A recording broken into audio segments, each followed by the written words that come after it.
Assalamualaikum warahmatullahi. Bagaimana kabarnya hari ini? Semoga baik-baik saja ya. Instagram live kali ini sudah memasuki keempat, cerita perawat yang keempat. Cerita perawat berisi cerita perawat yang pastinya bisa menginspirasi. Oke, kali ini aku mau membuat ringkasan Instagram live cerita perawat yang keempat karena tadi ada trouble. Jadi dari menit 0 sampai menit ke 50 itu tidak tersave, tahu-tahu Instagram keluar sendiri, yang buat aku sama Kak Ayu merekam Instagram live lagi. Dan sebenarnya itu sudah masuk ke poin-poinnya, cuma buat kalian yang tadi awalnya belum nonton, aku mau meringkas lagi ya. Oke, yang pertama dari perkenalan diri ya. Jadi Kak Ayu Pratiwi ini dia aslinya dari Sumatera, Martapura. Namun dia juga ada keturunan Jawa dan sudah lama tinggal di Jogja karena kuliahnya kan di Jogja. Tuh. Terus pertanyaan yang kedua, awal mula memilih bekerja di Saudi Arabia. Awal mulanya itu sebenarnya Kak Ayu ini pernah mendaftar G2G ke Jepang dan sudah diterima sampai tahap matching. Namun karena ada persyaratan yang tidak berkenan di Kak Ayu, yaitu harus melepas jilbab, jadinya Kak Ayu mengundurkan diri, dan itu juga sudah berunding dengan keluarga seperti itu.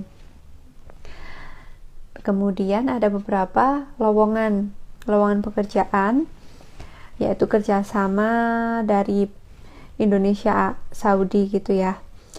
Nah, selain di Saudi, Kak Ayu juga mendaftar ke negara lain, dan ternyata ketika Kak Ayu mendapat panggilan di Saudi Arabia, itu ada panggilan juga dari negara lain gitu, ternyata setelah bekerja. Jadi awal mulanya itu karena ada suatu kegagalan dan mau mencoba lagi, akhirnya diterima di pekerjaan yang sekarang. Untuk bahasa yang digunakan di sana itu bahasa Inggris, dan tidak perlu ada pelatihan bahasa sebelum berangkat, tapi harus bisa bahasa Inggris nih, paling nggak aktif gitu, bahasa Inggris aktif. Nah, tapi kalau kok belibet bentar, maaf. Untuk bahasa Arab, belajarnya itu bisa secara otodidak, langsung terjun ke sana gitu, jadi nggak ada yang pelatihan dulu atau gimana gitu. Kemudian syarat bekerja sebagai perawat di Saudi Arabia. Kalau syaratnya sudah harus mempunyai STR. Kalau beberapa tahun sebelum ini memang STR itu bukan syarat wajib ya. Tapi kalau untuk sekarang STR itu hal yang wajib gitu. Pertama punya STR, kemudian punya pengalaman bekerja, kemudian yang tentunya memenuhi syarat ya, seperti mau mendaftar ke perusahaan yang diinginkan seperti itu melalui jalur pemerintah juga. Nanti kan ada alur-alurnya ini. Nah, alur-alurnya nanti dijelaskan sama Kak Ayu di video setelah ini ya. Alur sudah, syarat sudah, kelebihan dan kekurangan bekerja di sana.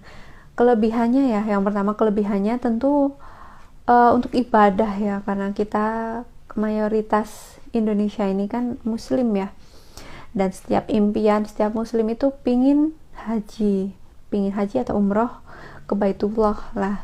Alhamdulillahnya itu karena Kak Ayu bekerjanya di sana, jadinya sudah menunaikan umroh dan haji, kelebihannya itu. Dan biayanya juga lebih murah, kemudian waktunya juga lebih pendek. Kalau di Indonesia karena jauh ya, jadinya kan lebih memakan waktu yang lama. Namun kalau untuk orang yang tinggal di sana sih, kalau haji itu nggak nyampe 1 bulan, dan umroh juga nggak nyampe 1 minggu. Kemudian tambahkan tips dan trik ke Saudi. Kalau tips dan triknya sih nggak ada yang khusus gitu ya, cuma perhatian khususnya adalah lebih memperhatikan perusahaan yang menyalurkan kita gitu. Misal mau mendaftar ke Saudi, kita harus mengecek tuh apakah kredibel atau enggak. Nah, kalian harus mengecek apakah itu abal-abal atau bukan. Terus untuk mentransfer uang dan sebagainya itu harus dipikirkan ulang. Misal belum diterima, mentransfer uang dulu itu perlu dipertimbangkan ya, karena biasanya kan kalau sudah diterima dulu baru kita membayar gitu untuk pengurusan di sana, seperti itu. Kemudian hambatan yang dialami sih sebenarnya nggak ada ya, cuma mungkin karena makanan di sana, lebih ke makanan di sana itu berbeda dengan di Indonesia. Kalau makanan di sana kan kebanyakan itu dari beras basmati, itu yang berasnya panjang-panjang itu kan, beda berasnya sama yang di sini. Dan mungkin kalau buat kita yang lidahnya biasa makan makanan Indonesia kan agak kurang cocok, jadi lebih menyesuaikan ke makanannya sih. Tapi memang ada makanan di Indonesia, cuma ya terbatas dan mungkin hanya beberapa kali konsumsi gitu. Jadi mungkin lebih ke rindu masakan Indonesia gitu ya. Kak Ayu tuh merindukan makanan khas Indonesia. Kemudian kalau kehidupan di Saudi itu ya hampir sama sih dengan di sini. Untuk biaya hidup juga wajar ya. Cuma untuk yang agak mahal itu untuk kuota data internet itu agak mahal di sana. Kalau dirupiahkan itu bisa sampai 800.000 satu bulan. Wow, mahal juga ya. Padahal kalau wifi di sini tagihannya itu paling 300-an ribu satu bulan. Kalau paketan data kan yang unlimited dan lain-lain itu udah murah ya, sekitar 100 ribuan ya. Kemudian makanan Indonesia ada atau tidak di sana? Ada, tapi memang jumlahnya terbatas.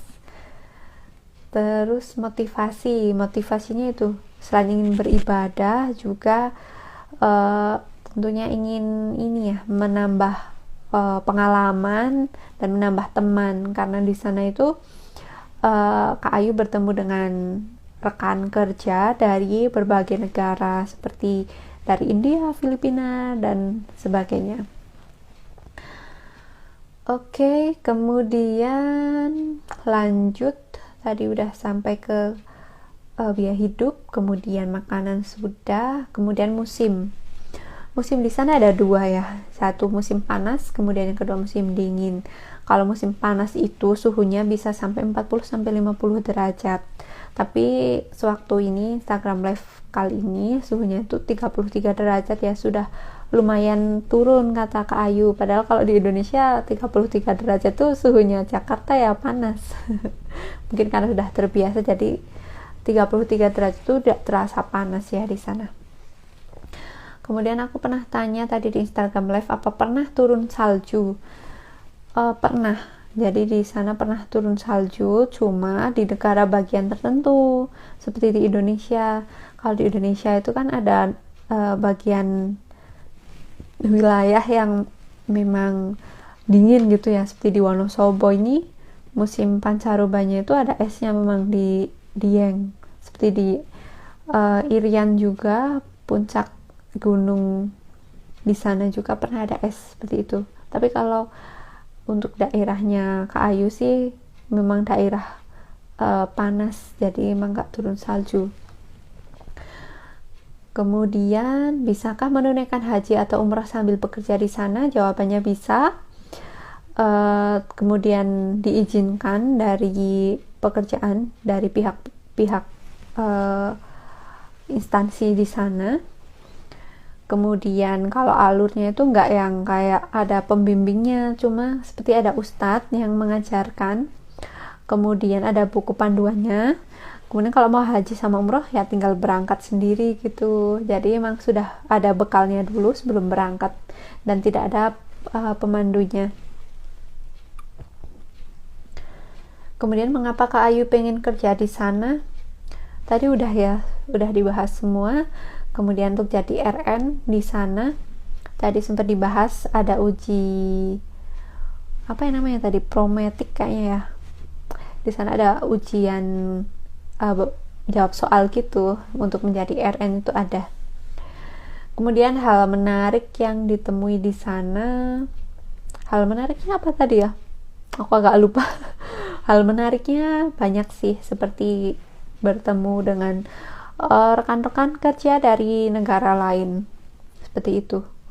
Kemudian perasaan Kak Ayu bekerja di sana, Kak Ayu merasa senang bekerja di sana karena menambah pengalaman dan teman, juga bisa beribadah. Untuk kesibukan Kak Ayu saat bekerja di sana, pertama dari job desk-nya ya. Jadi Kak Ayu itu lulusan dari perawat umum ya, seperti aku, perawat general, bukan perawat gigi ya.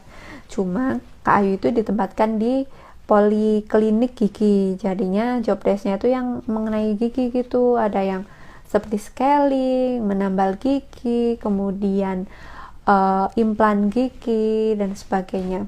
Juga ada job desk tambahan lain seperti bisa foto panoramik atau ke bagian administrasi juga, seperti itu.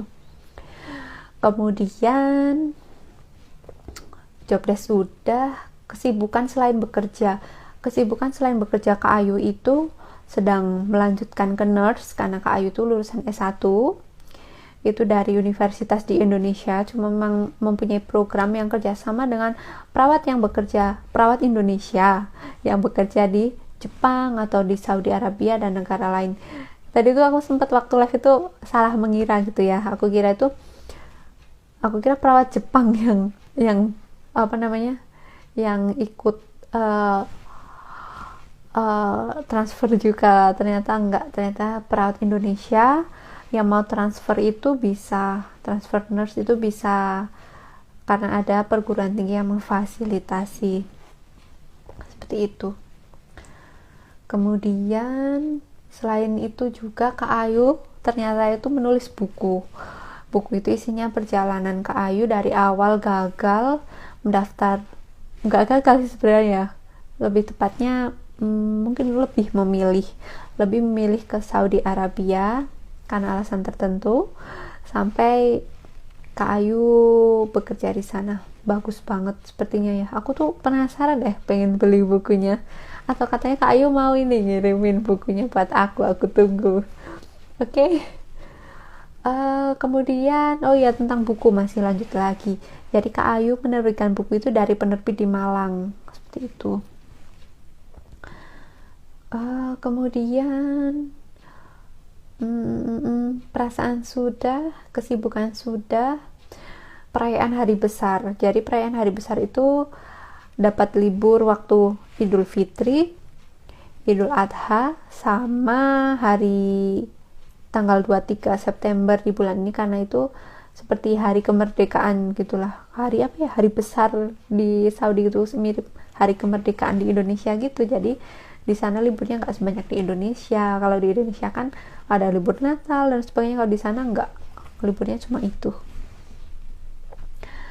Kemudian sistem shift libur cuti. Jadi shiftnya Kak Ayu itu dari sore jam 4 sampai jam 12 malam ya. Kemudian liburnya itu hari Jumat, karena di Saudi itu libur weekendnya itu ya Jumat itu, kalau di Indonesia kan Minggu ya. Lalu untuk cuti itu dapat cuti dari instansinya itu lumayan lama. Jadi Kak Ayu juga sempat pulang ke Indonesia mengambil cutinya, itu bisa sampai 2 bulan gitu, karena 1 tahunnya kan dapat 30 hari. Nah udah kerja 2 tahun itu kan dapat cuti 60 hari tuh. Terus Kak Ayu sempat pulang ke Indonesia dan difasilitasi juga gaji full waktu pulang ke Indonesia, kemudian dibiayai untuk tiket pulang perginya. Itu libur udah, cuti udah, terus makanan khas. Kalau makanan khasnya aku agak lupa namanya, tapi aku agak lupa namanya, cuma masih sedikit ingat penjelasannya. Jadi makanan khas di sana itu mirip seperti nasi biryani gitu. Nasinya kan nasi basmati, beras basmati itu. Lalu untuk minumannya itu agak tawar. Terus ada roti. Lah rotinya itu roti yang manis gitu. Jadi menurut Kak Ayu sih rotinya itu agak kurang srek, walaupun enak, itu terlalu manis. Kemudian minumannya itu agak tawar nih kayak gitu. Kalau baju khas itu abaya ya, kita di Indonesia juga banyak ya, gamis, seperti gamis itu. Terus ada juga pakai nikop atau cadar. Kemudian kalau untuk laki-laki itu apa ya, tadi aku agak lupa namanya, bajunya baju polos kemudian pakai sorban gitu ya. Mungkin kalian yang pernah lihat Raja Salman gitu ya, kayak gitu pakaiannya, baju panjang terus ada sorbannya. Kebudayaan sih ada kayak tarian gitu sih, ada kebudayaannya tadi. Terus Kak Ayu tinggal di mana dan fasilitasnya bagaimana? Jadi Kak Ayu itu sekarang baru pindah ke asrama baru, fasilitasnya juga lumayan lengkap. Di sana itu ada mesin cuci, disediakan bed, dapur sepertinya ada deh, dan sebagainya. Kalau untuk transportasi, tadi aku sempat tanya ya, Kak Ayu transportasinya apa aja sih di sana? Dan ternyata lebih banyak pakai mobil, kalau motor itu jarang, karena kan kalau di sana selain panas itu ternyata ada badai pasir. Jadi kalau bisa naik motor itu kan bisa kabur dong orangnya kalau waktu badai pasir gitu. Jadi sih lebih ke mobil ya, kebanyakan mobil pribadi, dan ada ya pesawat atau bis gitu sih. Yang perlu disimpulkan itu untuk visi apa namanya, moto hidup dari Kak Ayu itu sangat bagus. Aku juga sangat suka dan terinspirasi. Apa coba moto hidupnya? Intinya jangan pernah takut untuk gagal. Apabila kamu pernah gagal, coba lagi, dan jangan menyerah, karena nggak ada yang nggak mungkin gitu. Ini di sehabis ini ada sih cuplikan yang terakhir, jadinya ada kunci untuk menggapai mimpi itu, yaitu selain berdoa, berusaha, dan duanya itu apa ya, aku agak lupa, bertawakal atau berikhtiar ya, pokoknya di antara itu. Intinya kalau kita mau berusaha dan berdoa, pasti mimpi kita itu bakal jadi kenyataan, dan tetap optimis tentunya. Halo semuanya, selamat datang di cerita perawat yang keempat ya. Oke, tadi ini karena ada sedikit trouble, nggak tahu kenapa. Ini baru pertama Instagramku kayak gini ya. Kemarin sempet sih, minggu kemarin kayak gitu, nggak ke save Instagram live-nya. Cuma kan kalau minggu kemarin itu karena ada trouble di Instagramnya. Tapi kalau sekarang ini mungkin karena sesuatu yang nggak aku tahu. Langsung aja ya kita undang Kak Ayu lagi. Kak Ayu.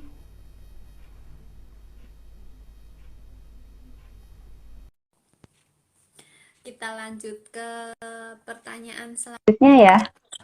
Halo Kak Ayu. Halo, gimana ini kita? Iya. Ya, kita ini aja ya Kak, lanjut ke pertanyaan selanjutnya. Nanti terakhir ini Kak, apa? Yang singkat tadi, yang kita live tadi itu secara singkat dijelaskan lagi. Sebelumnya minta maaf sekali karena ini tuh nggak pernah gitu Instagram gue kayak gini. Kalau minggu kemarin tuh karena ada trouble dari Instagramnya kan. Kalau ini bener-bener nggak aku klik apa-apa langsung tahu-tahu keluar gitu. Kok keluar, hilang ya? Padahal kalau hilang sebenarnya kan biasanya disilang itu kan langsung di save bisa. Maaf sekali buat yang nonton ini sama Kak Ayu, karena ini ada trouble sedikit dan nggak tahu kenapa. Oke, lanjut lagi ya Kak. Tadi udah nyampe, perasaan Kak Ayu udah, kesibukannya udah. Ya, ini kayaknya udah. Oh ya Kak, buat makanan khas di sana itu apa sih Kak? Makanan khas di Saudi itu nasi kapsa. Jadi Oh, nasi apa itu? kapsa. Jadi kayak nasi biryani gitu. Ini nasi Hmm. khas ini gitu. Terus sama makanan-makanan sini baklava. Kemarin saya posting kan di Instagram. Baklava Oh. itu kayak cake, kayak kue tapi manis banget. Sama Hmm. minumannya itu namanya gahwa, teh teh kayak jamu gitu. Tapi bukan kopi, Mm-mm. bukan teh. Jadi kayak dari rempah-rempah gitu. Oh, oke. Nggak ngira ternyata makanannya namanya juga baru pertama denger kayak gitu. Enak nggak Kak itu rasanya? Kalau minum gahwa saya kurang suka karena Oh, pahit, nggak manis gitu, jadi kurang mm, kurang mulutnya nggak bisa terbiasa gitu. mm, Kalau baklavanya enak sih, cuman terlalu enak. manis gitu. Oh, Kalau nasinya enak juga, oh, cuman kalau tiap hari nggak bisa dimakan itu, nggak kenyang oh yang perutnya. ini ya. Nasi biryani bukan itu, sejenis itu Iya, bukan? sejenis nasi biryani dari India gitu. Oh, mm, Banyak sih. oke. Mm. Kalau untuk baju khasnya di sana apa sih Kak? Baju khas di sini abaya, abaya gini, abaya Oh, gitu. Abaya mm, kalau cewek niqab, mm, cadar gitu. Terus kalau mm, cowok namanya tuk, kayak gamis panjang gitu, sama mm, sorban gitu. mm, mm. Oke. Kalau kebudayaannya di sana kayak apa sih Kak? Kalau kebudayaan di sini itu ya sebenarnya budaya Arab tuh gimana? Enggak yang kayak kita berpikirnya budaya gimana gimana. Cuma ada, Mm, saya senang tuh kalau pas lagi Saudi Day itu mereka nari-nari gitu loh, kayak kayak ada mm, sendiri nari-nari gitu. Jadi nanti deh kalau tanggal 23 ini besok pasti banyak banget tuh ya yang video-video yang nari-narinya gitu, nari-nari Arabnya itu yang mm, budayanya saya suka dari sini tuh. mm. Oh, oke oke. Oh ya Kak, Kak Ayu itu tinggalnya sekarang di mana sih Kak? Sepertinya kemarin aku lihat tuh baru pindah asrama Iya, ya. Terus pindah fasilitasnya apa aja sih? masih berantakan juga. Jadi saya Mm, tinggalnya di asrama. Jadi mm, kalau dari sini itu kita dapat fasilitas mm, transportasi itu, mm, mobil kita dapat antar jemput supirnya. Terus transportasinya mm, itu tadi. Terus kita akomodasi tempat tinggal, listrik itu kita mm, nggak bayar, minum kita beli cuman sekitar 40.000 lah, sekitar 10 realan gitu. Gas mm, kita gratis dikasih sama mereka. Terus asuransi, kita asuransi gini, perasuransi mm, kesehatan juga. mm, Terus apalagi visa, ikoma, visa tinggal gitu, izin tinggal kita di sini. Ada mm. KTP Saudi kita dapat, ini resmi. Jadi tinggal di sini nggak ada ini kita ilegal. Oh, berarti punya dua KTP ya, Indonesia Iya, sama Arab, KTP Saudi. Saudi. KTP Indonesia sama Saudi. Oke. Kalau ini untuk pertanyaannya sih sementara udah selesai Kak. Cuma karena tadi kan live yang pertama itu gak ke-save. Jadi Ya. gimana kalau aku tawarin buat ya Kak Ayu apa memberi ringkasan buat live Instagram kali ini. Terus ya nanti yang terakhir itu ada pertanyaan penutupnya. Kalau Kak Ayu udah selesai. Jadi ringkasan tadi aja sih. Jadi Oh, yang penting-penting terutama. kalau buat teman-teman yang ingin ke Saudi Arabia itu harus disiapin Mm, CV, terus surat mm, lamaran kerja, terus mm, pengalaman kerja itu minimal 2 tahun, STR-nya yang mm, aktif, ijazah perawat dan transkrip nilai, paspor harus ready, harus dibuat dulu. Terus juga kita harus ada skill bahasa Inggris aktif. Nggak apa-apa kalau nggak bisa bahasa Arab, nanti ya setidaknya kita bisa bahasa Inggris nggak masalah. Nanti bahasa Arab nanti di sini nanti kita belajar di sini. Terus kalau alurnya itu nanti kita cari informasi dulu. Ini kita ada job di Saudi Arabia-nya di mana, dari PT apa. Pastikan benar-benar PT ini resmi, jangan sampai cuma pengen ke Saudi jadi udahlah yang penting daftar gitu. Jadi tertarik karena dari PT-nya, kadang kan PT itu ngasih iming-imingnya nggak apa-apa bayarnya cuma sekian gini, nanti di sana nanti akan potong gaji, jadi nggak perlu bayar dari Indonesia. Itu jangan, pokoknya hati-hati buat teman-teman. Terus perjanjian kontraknya harus diperhatikan karena nanti itu akan, ini perjanjian kontrak kita ini itu akan hidup mati kita di sini. Jadi kalau kontrak kita itu misalnya ada yang aneh di sini, kita bisa protes, ini loh Pak, ini loh Mister, di sini ada tertulis di sini. Jadi kita nggak harus benar-benar teliti di perjanjian kontrak kita, karena banyak kejadian yang sampai sini gajinya di job offernya itu sekitar sekian-sekian, tahunya di sini beda. Hati-hati sekali gitu. Dan harus benar-benar diketahui sama pihak embasi, Kedutaan Besar Republik Indonesia. Terus alurnya medical check up, interview, stamp visa, transit ijazah itu nanti stampnya di Kementerian Luar Negeri, Kementerian Hukum dan HAM, Kedutaan Besar Saudi di Indonesia. Udah itu nanti akan namanya ID, PAP, pembekalan akhir keberangkatan, nanti akan dapat ID gitu, ada kartu gitu, kartu ID. Nanti udah tuh dapat tiket berangkat ke sini. Pastikan semua kita harus punya asuransi di sini, harus punya KTP di sini, semua proses harus legal. Gitu sih. Oke, ini sudah sangat lengkap ya Kak. Terus ini Kak yang haji, ini karena lumayan penting ya yang haji.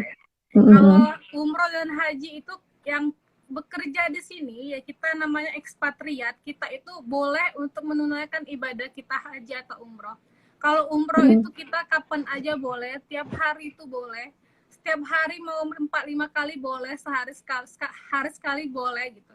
Jadi kita cuman berangkat gitu, berangkat ke Ka'bah, ke Mekah, ambil dulu mikot, di mikotnya, terus menunaikan umroh paling sekitar 2 jaman gitu, rukunnya harus selesai gitu, udah pulang, langsung kerja lagi boleh gitu.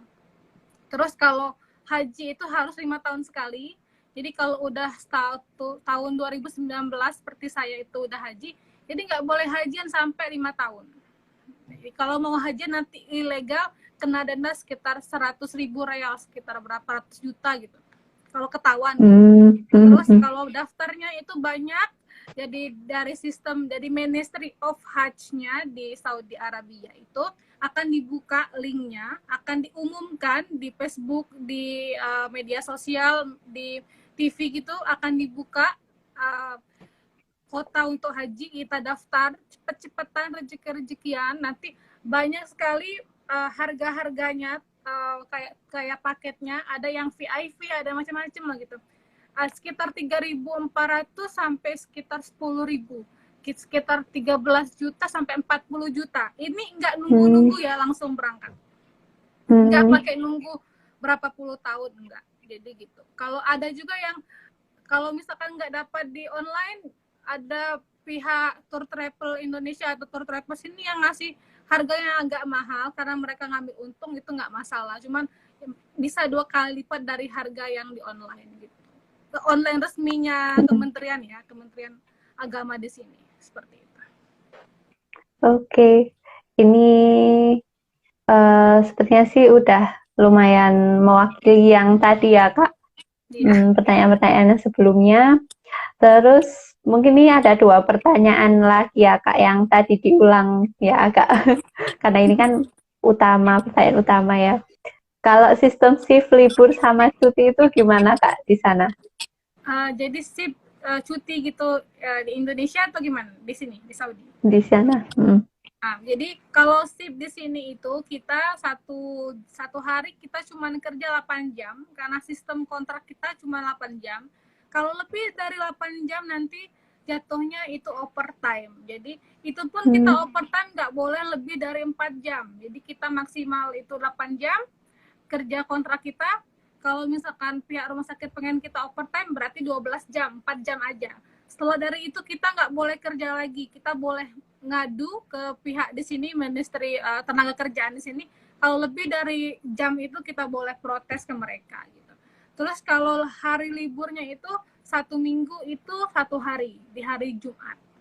Kalau cuti per tahunnya itu kita boleh cuti sekitar 30 hari 1 tahun untuk pulang ke Indonesia.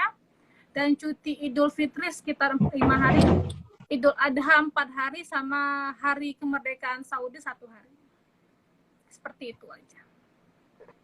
Oke, terus ini pertanyaan yang terakhir. Haji ini udah shift libur. Oh ya Kak, deskripsi job desk Kak Ayu di sana itu apa sih? Terus kesibukan Kak Ayu setelah kerja apa? Oh, jadi tadi udah dijelasin ya, jelasin Mm-mm. lagi. Jadi job desk-nya ini kalau kerja di Saudi itu kan saya itu perawatnya tapi perawat umum ya, general nurse. Mm-mm. Cuma sampai sini saya dapat rezekinya tambahan ilmu jadi dental nurse. Jadi Mm-mm. perawat gigi gitu. Mm. Jadi saya sampai di rumah sakit, saya lihat alat dulu, cek alat, udah di autoclave, udah disterilkan.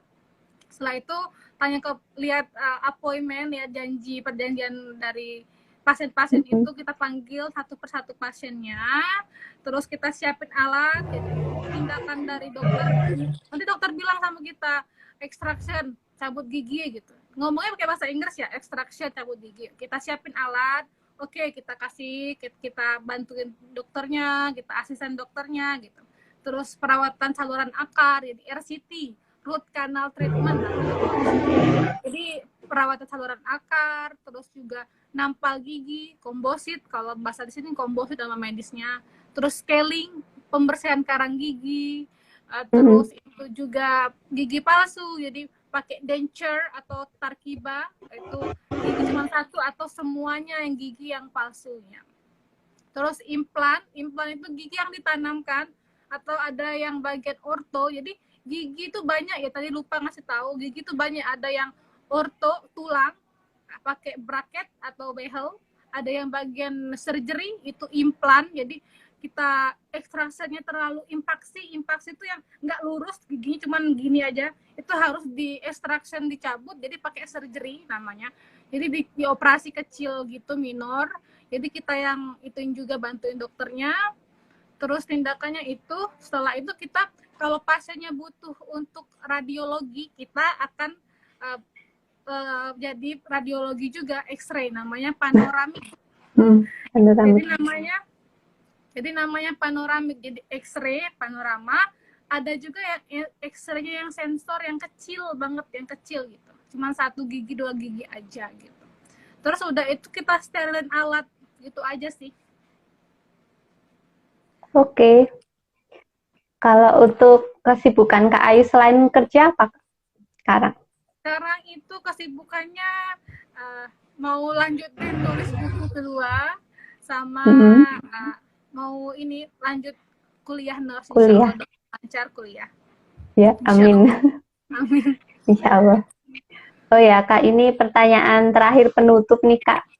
Apa sih pesan buat yang nonton ini, nonton Instagram Live, terus buat semuanya, pesan dari Kak Ayu apa? Jadi buat Untuk teman-teman yang pengen kerja ke luar negeri itu harus benar-benar diniatkan, terus jangan menyerah, cepat menyerah. Kalau udah gagal di sini, misal kayak saya kemarin itu gagal di Jepang, coba lagi, nggak apa-apa, siapa tahu rezeki kan, kita nggak tahu. Pokoknya harus benar-benar fokus, jangan pernah menyerah, jangan pernah menyerah. Pokoknya kalau emang pengen mimpinya ke luar negeri, ya udah cari informasi sebanyak-banyaknya dari YouTube, dari teman-teman atau dari siapapun itu ya. Terus minta izin sama orang tua, minta restu dengan orang tua, karena benar-benar kalau restu dari orang tua, insya Allah dilancarin. Oh ya, pokoknya ini yang pesan dari Kak Ayu tuh tetap semangat buat kalian. Iya, Jangan pernah menyerah, walaupun pernah gagal harus selalu mencoba lagi ya. dalam hal apapun. Dalam Terus yang terakhir, moto visi kehidupan Kak Ayu itu apa, Kak? Yang bisa ditularkan untuk kalian yang menonton Instagram Live ini. apa moto hidupnya? Jadi Moto dan lainnya. kalau saya itu motonya, kalau udah pengen sesuatu itu, saya nggak mungkin berhenti, saya harus coba terus sampai pasti kok. Apa yang kita inginkan tuh pasti bisa kalau kita emang kerja keras, nggak mungkin nggak bisa. Nggak ada yang namanya mustahil di dunia ini, nggak ada yang mustahil, pasti bisa. Itu aja, pokoknya pasti apapun itu, kalau kita udah doa, usaha, pasti bisa. Optimis berarti ya, Kak. Selain usaha, berdoa, dan optimis. Iya. Berarti kuncinya itu ya, Kak. Duit, doa, usaha, ikhtiar, dan tawakal. Ya, duit. Perlu dicatat ya buat yang nonton. Doa, Oke. usaha, ikhtiar, dan tawakal. Oke, Kak. Sepertinya semua pertanyaan sudah terjawab. Terima kasih buat yang sudah nonton Instagram Live ini. Terus aku juga mau minta maaf mewakili Instagram yang entah kenapa dari kemarin itu nggak ke-save terus. Tapi ini lumayan setengah jam. Yang terakhir itu sangat padat materinya. Buat kalian yang ingin tahu, ingin tahu tentang hal menjadi perawat di Saudi Arabia, sepertinya semua pertanyaan sudah masuk di setengah jam terakhir. Nanti kalau misal ada pertanyaan, kalian bisa DM aku atau DM Kak Ayu kayak gitu. Terus terima kasih sudah nonton di cerita perawat keempat. Semoga bermanfaat. Saya juga mau ngucapin makasih buat Kak Ayu sudah mau mengisi ini Instagram Live cerita perawat yang keempat. Semoga dimudahkan apa yang menjadi keinginan Kak Ayu, baik itu di sana atau nanti kedepannya bagaimana. Semoga dilancarkan ya segala keinginan Kak Ayu. Semoga selalu sehat, keluarga sehat. Buat yang nonton juga. Ini siapa Alia? Kayaknya kayak gitu aja sih. Nanti habis ini aku bikin video apa namanya kesimpulan, mungkin kesimpulan dari semuanya ini setelah ini. Makasih banget buat Kak Ayu, sehat-sehat terus di sana. Semangat. Kalau misal ya semangat juga buat Kak Ayu. Pokoknya kalau misal ke Indonesia udah pulang dari sana ngabari ya Kak. Yap. Misal Jogja kan deket. Misal aku pas main ke sana. Oke, kayak gitu aja ya. Ya. Assalamualaikum warahmatullahi wabarakatuh. Assalamualaikum warahmatullahi wabarakatuh. Dua salam. Oke, sekian dulu pengulangan Instagram Live cerita perawat yang keempat. Aku mau minta maaf sekali lagi karena tadi ada trouble di Instagram, jadinya Instagram Live-nya nggak ke-save. Dan semoga tayangan ini bermanfaat. Sampai jumpa di cerita perawat selanjutnya. Kira-kira bulan depan kita mau mengundang siapa lagi nih? Semoga udah nggak error lagi ya Instagramnya. Aku mau ingetin lagi ya, karena walaupun kasus COVID sudah menurun di Indonesia, kita harus tetap menerapkan protokol kesehatan dan jangan lupa untuk vaksin. Sekian dulu ya, dadah.